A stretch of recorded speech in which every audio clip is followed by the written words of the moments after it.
Whatever you may think about Michele Bachmann, she clearly is not afraid to speak her mind. That was obvious at the Republican presidential debate in Iowa last night. Sometimes Congresswoman Bachmann doesn't get her facts very accurate. This isn't just once. I think it's outrageous to continue to say over and over through the debates that I don't have my facts right, when as a matter of fact, I do. I'm a serious candidate for President of the United States. And Congresswoman Michele Bachmann is joining us now from Iowa. Congresswoman, thanks very much. That was quite a little exchange you had with Newt Gingrich. We just played the soundbite. Does he take you seriously? What do you think? Well, frankly, I thought that it was outrageous and insulting the way that he seemed to treat me like I was a student, and I'm not. I'm a serious candidate for President of the United States, and I had my facts right, and he has said this repeatedly, and he's just not true. He's memory challenged. But I'm thrilled to be with you today. I'm here in Orange City, Iowa, in Sioux County. We're having a great time here today. There's a lot of young people here. We've had a wonderful meeting here in Orange City. Do you think Newt Gingrich has a different attitude towards you as a prospective presidential candidate because you're a woman? Well, you know, I don't know. You'd really have to ask him that question, because I don't know the thoughts and intentions of his heart, but I thought that it was condescending and talking down to me, and that's something that I don't think anyone should do to any other candidate. I asked the question only because it dawned on me the way the exchange and your reaction to him. Also because some women and some men, for sure, have some problems with Newt Gingrich because he has been married 3 times. Is that an issue in this campaign?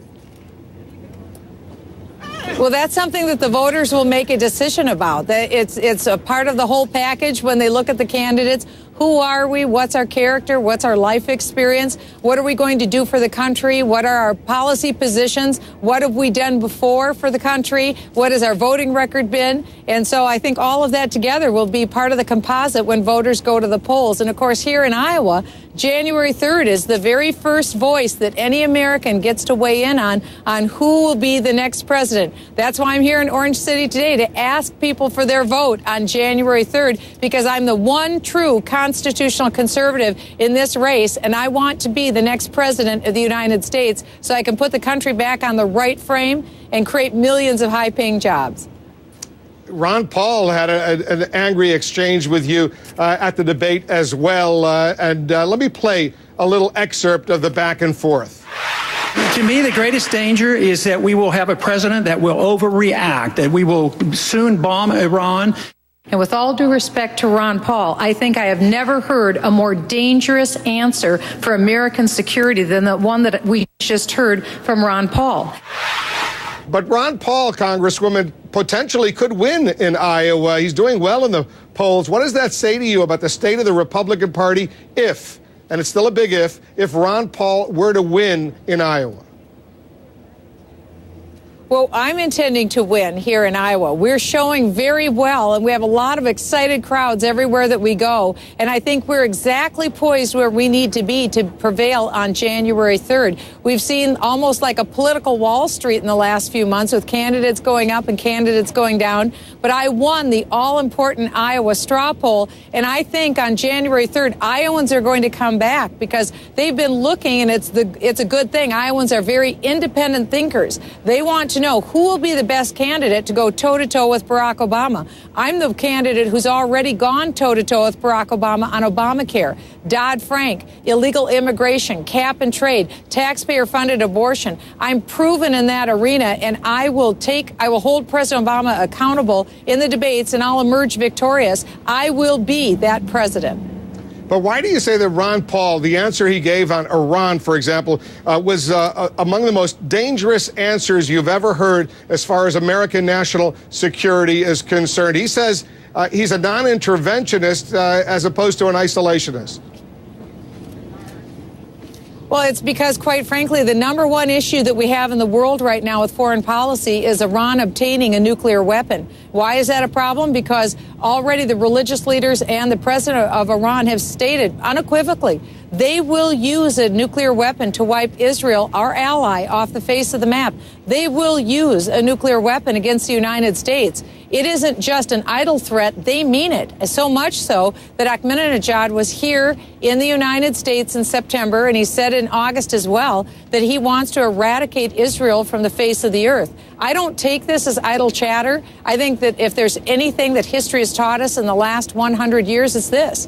When a madman speaks, listen, take them seriously. I'm privileged to sit on the House Intelligence Committee. We deal with national security and the nation's classified secrets. And we have an IAEA report, the International Atomic Energy Agency report, that stated unequivocally, we are looking at the very real potential and threat of Iran obtaining a nuclear weapon. We don't have definitives on exactly when something like that would come online, but we need to err on the side of caution in keeping the American people safe. And as President of the United States and as Commander-in-Chief, that's exactly what I'll do. How disappointed were you today to learn that Nikki Haley, the governor of South Carolina, like you, a Tea Party favorite, has endorsed Mitt Romney? Well, I really like Nikki Haley. I think she's a wonderful governor in South Carolina. I've gotten to be a good friend of hers. Of course, I was disappointed. Of course, I would have loved to have had her endorsement, but I highly respect her, and I'm very pleased to be able to say that I have so many people that have come over to endorse me in South Carolina, whether it's Representative Ralph Norman or whether it's Tea Party leaders or evangelical leaders. The most important endorsement I'll need is on the night of the primary in South Carolina, and we think with the cannon shot that we're going to get out of Iowa that we'll do very well in South Carolina. How much will this help Mitt Romney with the Tea Party activists? Because that so far hasn't necessarily been his strength.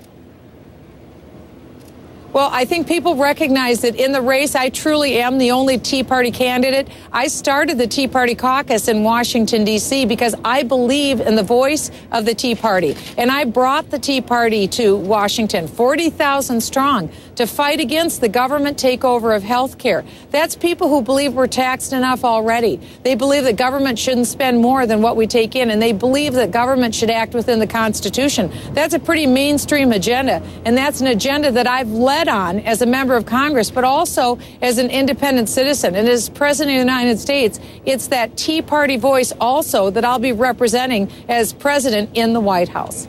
One national security question, Congresswoman. If you were president and the U.S. lost a super sensitive drone over Iran, what would you do? Well, first of all, I would hope that we would have the technology in place to be able to destroy that drone if it was in any other nation's territory. But I would make sure that we would seek to obtain that drone back in United States hands. I think it's just absolutely appalling what Barack Obama has done. He's just saying, as Mitt Romney said last night, pretty please, to Iran to give it back. That's ridiculous. We need to have a president who's a very strong individual. I will be that strong commander-in-chief. Well, what would you have done? Would you have sent in a mission to go get that drone? Would you have bombed it, flown over Iranian airspace? What would you have done? Well, of course, it's not prudent to say as a president what I would do ahead of time. I wouldn't be ever communicating to the enemy what my intents will be and what level of force I would use, only to send the signal. Don't try it. If I'm president of the United States, don't even bother trying. Michele Bachmann, good luck in Iowa out there. We'll stay in touch. Hey, we're great. Hey, everybody say hi to Wolf. Hi, Wolf. Good to see you from Orange City, Wolf. Bye-bye. Bye-bye. Thanks very much. A foreign policy based on pretty please. You just heard it. That's how Mitt Romney is characterizing President Obama's handling of that U.S. drone that crashed in Iran. We're going to talk about that and a lot more. What advice does James Carville have for the Obama campaign? Stand by. Plus, a day in court for the U.S. soldier accused of leaking hundreds of thousands of documents to WikiLeaks. What did Bradley Manning say? Our Brian Todd is on the scene.